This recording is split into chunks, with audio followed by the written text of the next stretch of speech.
Hi everyone, welcome back to a new video in the series of time series forecasting, the random walk followed by a practical guide in Python. In this video, we started to delve into more technical areas, random walk process, and how we will identify its features, such as stationary and autocorrelation. These features are not for massive datasets. They have their own unique cases, and we will break it down in this video and follow up with a practical use case using Johnson & Johnson stock. When we talk about random walk process, it describes as the fluctuation in a stock price that can go up or down randomly. Not every fluctuation can be a random walk because random walk has a structure, a checklist, followed by statistical numbers that can be proved if the data is actually a random walk or not. And in a stock market scenario, random walk is not just random pouncing. Stock prices move based on a constant tug of war between supply and demand, which is driven by company performance, such as a strong quarterly report, major investors, the big boys, and they're adjusting their portfolios. And finally, the market digesting all available news and data, which leads us to tremendous data available, historical data for sure. So this creates a random walk with a drift, a process where the next price is the current price plus a small constant, aka drift, plus a random unpredictable step. And here is the equation. The price of t, the current time, is equal to the previous price plus the constant and a random. Random walk with a drift regarding trend in stock markets. The tomorrow's price, if we talk about stock price, depends on the closed price plus a random number, the drift, that makes long-term forecasting practically impossible.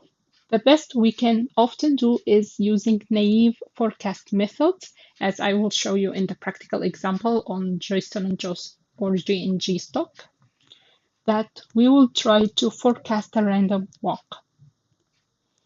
And it's worth to mention that any prediction we can make is really just a probabilistic estimate within a confidence interval. And when it comes to the lost connection between machine learning and time series forecasting models, our machine learning models must outperform the naive forecast. If they cannot outperform these numbers, then the machine learning model doesn't add meaningful value. The time series model can be directly valuable to measure true model accuracy and performance. And time series model can be the null hypothesis or the benchmark. Usually we use the average value or the last value in the historical data or the drift. You can think of these naive methods as the practical null hypothesis. If machine learning model unable to constantly outperform these simple methods, its complexity is unjustified, meaning the machine learning model might have overfitting problem or even failure to capture the underlying user's patterns, needs, and preferences. Machine learning algorithms, for example, such as random forest, gradient boosting, or neural networks, when given a this time variable, these models treat timestamps as arbitrary integers. The result is a model that perfectly predicts the historical data but fails catastrophically in production due to failing to deploy critical features such as trend, seasonality, white noise, volatility. On the other hand, we can see time series forecasting models such as ARIMA can have solid results and the impact on business making decisions. What we need to do to achieve or to prove if the data sequence we have is random walk or not, we need two pillars. The first one is prove that the data is stationary. The second is to make sure that the data is not autocorrelated. We can achieve the first pillar, that stationary side, by using ADF test. And the second side, autocorrelation, we need to use ACF plot. So ADF is abbreviation for augmented decay Fuller test. This test checks if the time series data is stationary or not. Usually the raw data is messy, has a lot of trends, seasonality, white noise, etc. So we need to use the ADF test to reduce these fluctuations. And the steps are the following. Extracting the time series data, intuitively visualize the data sequence to look for trends. If we have trends, that means data is not stationary. If trends and seasonality exist, then we don't have stationary and go for the first order differencing. First order differencing is basically a transformation method to help us convert the data from not stationary to stationary. Then we use ADF test. After that, we can go with the ACF plot. The value of the ADF usually is a negative value. The lower the negative value, the stronger we reject the null hypothesis and confirm that the data sequence we have is stationary. I have included an example. This is the screenshot of the project I worked on. You can find the project in Python on my GitHub. I will add the link below. We have here the ADF result. I use ADF AD Fuller function. And I have also included the library. You can import this easily. And diff RandomWalk is basically the numbers of the close variable. Okay, the stock close price. And we can use, as you can see here, the results, ADF statistics, the negative -10, and the p-value is significant. The conclusion, we can conclude that the ADF statistic value is largely negative and the p-value is significant, as we can confirm that the time series data is stationary. Now we have the green light to go for ACF plot, the autocorrelation.